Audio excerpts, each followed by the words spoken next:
Daniel was a man who had made choices he could no longer undo. His first wife, Grace, was the love of his life, the mother of his two beautiful children, the woman who had stood by him through hard times. But then there was Vanessa, the second wife he never should have taken. That chapter had begun as a reckless mistake, a secret he kept hidden from Grace. One small mistake won't ruin everything, he had told himself. But mistakes have a way of growing roots, and Vanessa refused to let go. It started with a lie Daniel told himself, that he could handle both relationships. Vanessa had claimed she was pregnant and wouldn't consider ending it. "If you love me at all," she said one evening, arms folded across her chest, "you'll marry me." The words sank deep into his mind. Daniel thought he was trapped, but in truth, he was simply afraid of the scandal that might follow if he refused. Against all logic, he agreed, and soon he was paying rent for 2 homes, one for Grace and the kids, and another for Vanessa. Vanessa's apartment wasn't just any place. It was a fully furnished, stylish space with new curtains, leather chairs, and polished tables. To make it happen, Daniel had quietly cut back on expenses for his main household. "We can't afford much this month," he told Grace when she asked why the pantry was half empty. "Work's been slow." In reality, his earnings were bleeding into Vanessa's lifestyle. Grace had no idea that her husband's late meetings and overnight travels were just cover for nights spent in another woman's bed. The strain was crushing. Daniel was living 2 lives, telling 2 different sets of lies, and trying to keep both women satisfied. His friends noticed the change. "You look worn out, man," one said at a bar. But Daniel only smiled weakly. He couldn't explain that what Grace needed in 3 months, Vanessa demanded in 1. It was like pouring water into a basket. The money never stayed. One evening, worn and desperate, he asked Vanessa, "Can you try to find a job? Something small to help with expenses." Vanessa's reaction was swift and sharp. Her voice rose. "What? "With this pregnancy? With your child? I see what you're trying to do, Daniel. You want me to lose this baby, don't you?" He stared at her, shocked. "That's not what I meant." But she wouldn't listen. From that day, Daniel kept quiet, shouldering the burden alone. Yet doubt began to grow in his mind. Then one night, over beers, his friend Marcus said casually, "Don't be surprised if that kid's not even yours." The words lodged in Daniel's chest like a stone. Marcus's comment replayed in Daniel's mind for days. At first, he tried to shrug it off, but it became a whisper that followed him everywhere, in the car, at work, even while lying beside Grace at night. He started watching Vanessa more closely. She often disappeared for hours, claiming she was visiting her aunt or going for checkups. But whenever Daniel offered to accompany her, she would say, "Don't bother. You have enough on your plate." Her phone was always face down, her smile a little too knowing. The day Vanessa gave birth, Daniel's emotions were tangled. He held the baby boy in his arms, searching for traces of himself in the small face. The child was beautiful, but something inside Daniel felt hollow. That night, while Vanessa slept in the hospital bed, he stood by the window, staring at the streetlights. His friend's words returned with force. "What if," he whispered to himself. It was then he decided. He would find out the truth, no matter how painful it might be. Daniel arranged the DNA test in secret. He told Vanessa he needed to take the baby for a short walk one afternoon. Instead, he drove to the clinic, hands gripping the steering wheel so tightly his knuckles turned white. The wait for the results was agonizing. Every day, he checked his email, his heart pounding. Finally, the report came through. He sat in his car, opened the file, and read the words that made his stomach drop. Probability of paternity, 0%. That night, Daniel confronted her. "The baby's not mine," he said, voice trembling with anger. Vanessa barely flinched. "Well, I thought you wouldn't take me seriously if I told you the truth after finding out you were married." His jaw tightened. "You knew?" She smirked, adjusting her robe. "Of course. A week after we started seeing each other. But I didn't think it would get serious, so I kept seeing someone else." Daniel's chest felt like it was caving in. "Who's the real father?" She shrugged. My boyfriend. We've been together longer than you think. Your money? It's been helping him grow his business. Daniel stared at her, fury rising like a tide. The betrayal was so complete, so cold, that he could barely breathe. That night, he made a decision. He would take back everything, every chair, curtain, and spoon, and leave her with nothing but an empty apartment. The next morning, Daniel called a moving company. I want everything in this apartment packed, he told them firmly. The movers arrived by noon, their heavy boots thudding against the tiled floor. Vanessa stood in the corner, arms folded, watching as they carried out the leather sofa she once bragged about to her friends. You're making a big mistake, she muttered. Daniel didn't respond. He was too busy making sure they didn't leave a single fork behind. Each item removed felt like reclaiming a piece of himself. The curtains she had insisted on, the dining table he'd sacrificed a month's salary for, the imported rug she said, made the apartment feel like home. Daniel watched silently as the movers loaded everything into the truck. Vanessa didn't cry, didn't beg. Instead, she leaned against the doorframe and said coldly, Don't think you're the first man to walk away from me. You won't be the last. By evening, the truck was parked outside Daniel's main house. Grace was in the kitchen when she heard the noise. She stepped outside and froze. Ah. So you've divorced our wife? She asked, her tone laced with sarcasm. Isn't this the furniture you bought for her? Daniel's mouth went dry. The weight of her words hit him like a blow. He had spent years hiding his secret, but in that instant, he realized Grace had known all along. He opened his mouth, searching for an explanation, but none came. Grace crossed her arms, her gaze unwavering. I kept quiet because I wanted to see how far you'd go, she said. But I guess you've learned your lesson. Daniel swallowed hard. Grace, She raised her hand, silencing him. Don't. Just help the movers. They're waiting. That night, the house felt heavier than ever. The furniture from Vanessa's apartment stood like silent witnesses to his shame. Daniel sat alone in the living room, staring at the wall. The betrayal he felt from Vanessa was deep, but the silent knowledge in Grace's eyes cut even deeper. He realized he had not only betrayed her trust but underestimated her wisdom. The following week, Daniel finalized the divorce with Vanessa. The process was quicker than he expected. She didn't contest anything. She signed the papers with a small, amused smile, as though she had already moved on. When the court session ended, she simply said, "Good luck, Daniel," and walked away without looking back. Despite the relief of cutting ties, Daniel couldn't shake the humiliation. Friends who once envied his charmed life now whispered behind his back. He heard the rumors, how Vanessa had been seen with the real father all along, how they had used him like an open wallet. It was enough to make him want to disappear. One evening, Marcus came over. Well, at least it's over, his friend said, sitting across from him. Daniel gave a bitter laugh. Over? Grace knows everything. She just didn't say it. Marcus shook his head. That's the thing about women. They always know, even before you think they do. Daniel leaned back, staring at the ceiling. How? How do they always find out? Is it some instinct? Or are they born detectives? Marcus chuckled. Maybe a bit of both. But trust me, once they know, they decide whether to act on it or not. That's even scarier. In the quiet that followed, Daniel thought about everything he'd lost, not just money, but respect, trust, and peace of mind. He had survived Vanessa, but at a cost he would never forget. That bitter lesson would follow him for the rest of his life.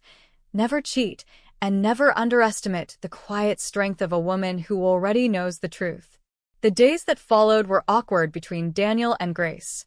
She didn't yell or throw things, which in some ways felt worse. Her silence was like a mirror, forcing him to face himself. At breakfast, she would ask about the children's school, the bills, the groceries, never about Vanessa, never about the past. It was as if she had locked that chapter away and left him to stew in his own regret. One Saturday morning, Daniel tried to bridge the gap. Grace, he began cautiously, I know I can't undo what I've done, but I want to make things right. She looked up from her tea, her face calm.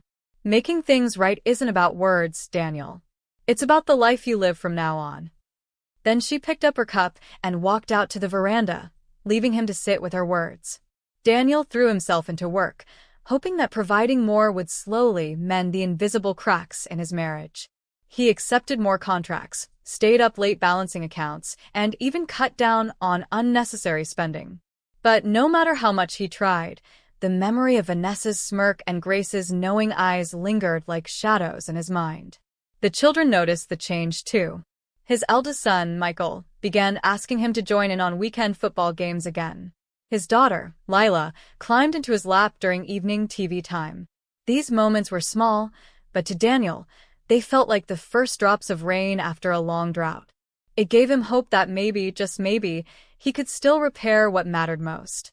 One evening, as Daniel tucked Lila into bed, she asked innocently, "Daddy, why did you bring new chairs into the house?" His heart sank. "Because we needed them," he said softly.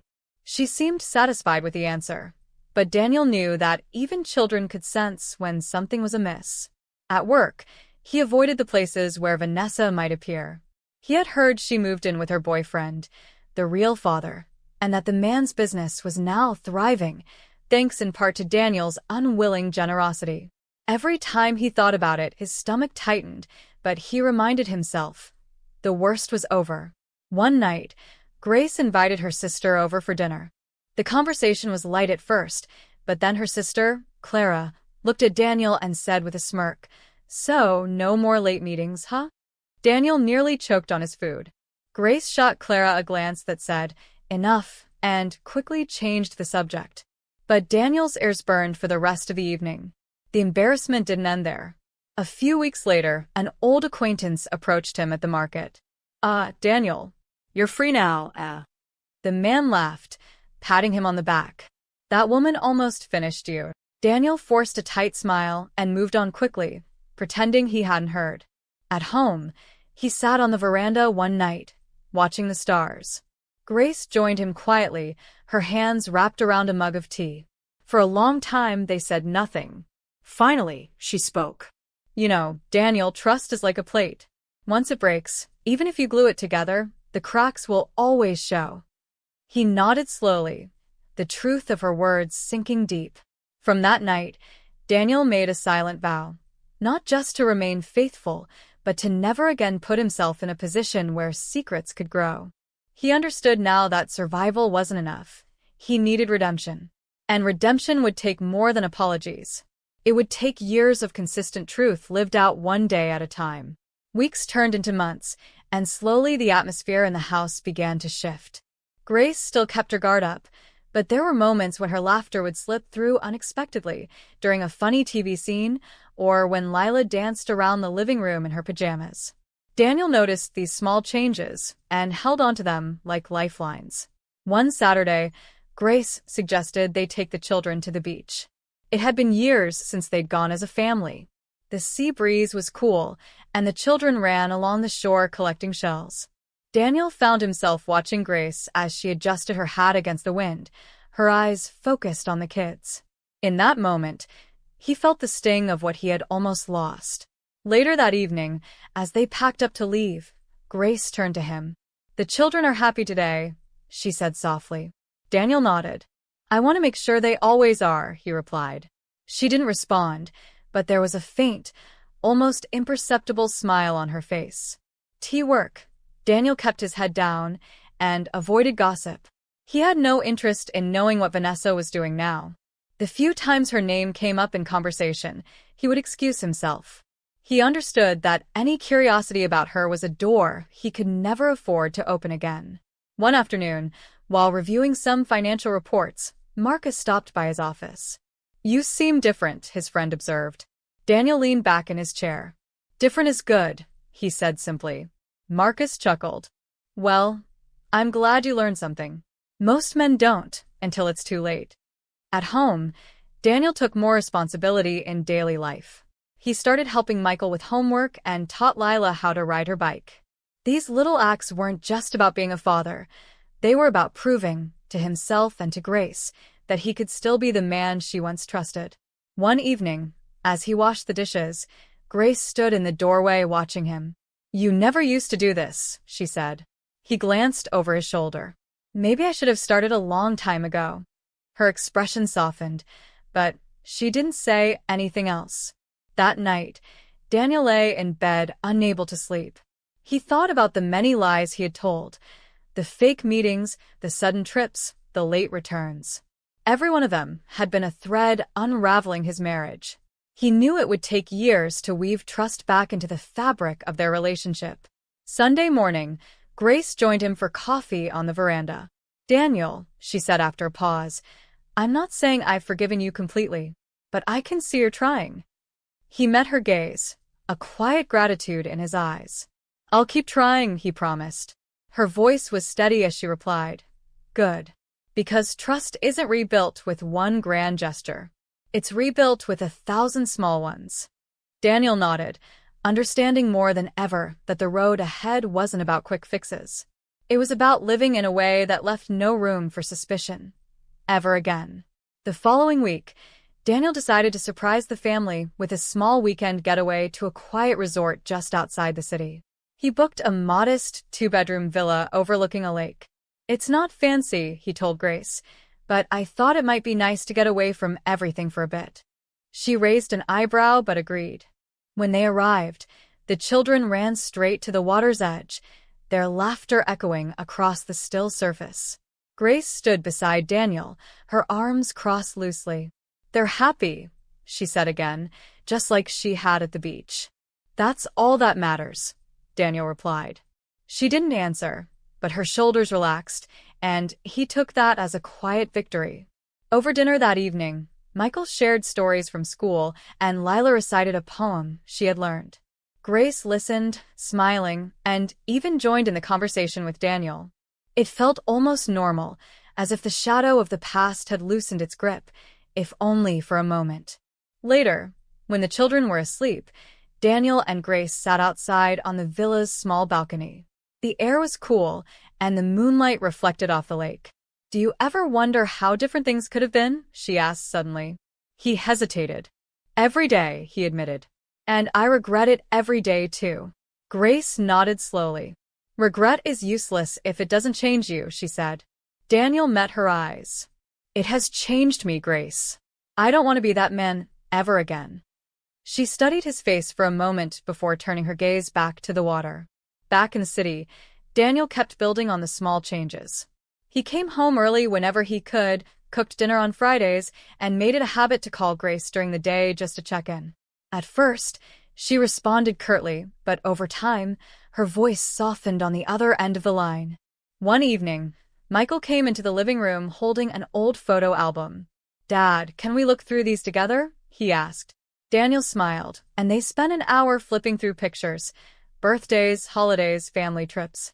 Grace sat nearby, watching them quietly, her expression unreadable. That night, as Daniel got ready for bed, Grace spoke up. "I don't want you to think I've forgotten everything, but I can see you're putting in the work." He nodded. "I know trust isn't something I can demand. I'll earn it, no matter how long it takes." For the first time in a long while, Grace didn't correct him or add a warning. She simply said, "Good night, Daniel," and turned off her bedside lamp. It was a small thing, but it felt like a shift, as though a door that had been tightly shut was beginning to open just a crack. Daniel lay awake, staring at the ceiling, thinking about how close he had come to losing everything. Vanessa's betrayal had nearly ruined him, but it was Grace's quiet endurance that had truly humbled him. He realized now that surviving wasn't the same as winning. The real victory would be keeping his family together, and deserving too. Months passed, and the sharp tension that once lingered in the air began to fade. Grace still wasn't the same woman she had been before the betrayal, but she was warmer, more present. Daniel knew this change didn't mean the past was forgotten, only that she was choosing to let the present matter more. One afternoon, as he picked Lila up from school, another parent approached him. "You're Daniel, right?" Grace's husband. The man smiled. "She talks about how involved you are with the kids these days. That's rare." Daniel felt a quiet pride. It wasn't about praise. It was about knowing Grace had noticed enough to mention it to others. At home, the evenings turned into family rituals, helping with homework, cooking dinner together, watching a film before bed. Grace didn't comment much on the changes, but her silence now felt different. It wasn't the cold silence of suspicion. It was the calm silence of someone watching to see if the good would last. One Saturday morning, Daniel found Grace in the garden tending to her flowers. He picked up a watering can and joined her. "You never liked gardening before," she said, glancing at him. "Maybe I just never took the time to notice," he replied. She smiled faintly, the corners of her eyes softening. In quieter moments, Daniel still thought about Vanessa, not with longing, but with disbelief. He couldn't understand how he had allowed himself to fall into that trap. The lies, the secrecy, the constant drain on his finances, all for someone who had been lying from the start. It felt like another man's life, one he wanted nothing to do with anymore. Grace, for her part, never brought Vanessa's name into conversation. Daniel suspected it was because she didn't want to give the woman any place in their lives again. He was grateful for that. The less said about her, the better. One evening, after the children had gone to bed, Daniel and Grace sat on the veranda sharing tea. The air was cool, and the distant sound of crickets filled the silence. "Daniel," she began, "I'm not promising that I'll ever see you the same way I used to, but I am willing to keep walking forward with you." He nodded, his throat tight. "That's all I ask." He knew the road ahead was still long. There would be days when old doubts resurfaced, moments when Grace might pull back. But he was ready to face them because the alternative, losing her, losing the family, was no longer an option he could live with. Sometimes, when he saw Grace watching the children play, he wondered if she ever truly forgave him in her heart. But whether she did or not, he understood now that forgiveness was less about words and more about the life he lived every day. Daniel's lesson was simple but carved deep into him.